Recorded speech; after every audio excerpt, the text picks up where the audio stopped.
بسم اللہ الرحمن الرحیم۔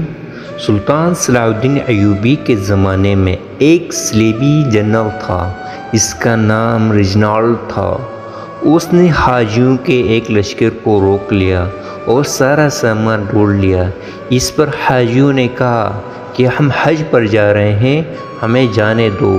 تو اس بدبخت نے کہا، بلاؤ اپنے نبی محمد صلی اللہ علیہ وآلہ وسلم کو کہ تمہیں آ کر مجھ سے چھڑا لیں۔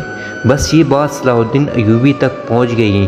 ان دنوں آپ بیمار تھے، تب آپ نے دعا کی، اے میرے پروردگار، مجھے اس وقت تک موت نہ دینا جب تک اس صلیبی کو اس کے انجام تک نہ پہنچا دوں۔ اللہ نے آپ کی دعا قبول فرمائی اور آپ صحت یاب ہو گئے۔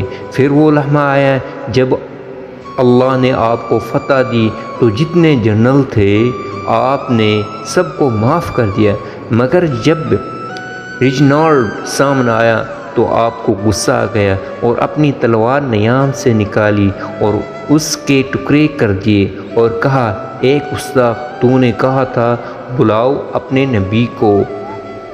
لے نبی محمد صلی اللہ علیہ وآلہ وسلم نے اپنا نوکر صلاح الدین ایوبی بھیجا ہے۔ یہ ہیں اللہ کے مجاہد اور عاشق رسول۔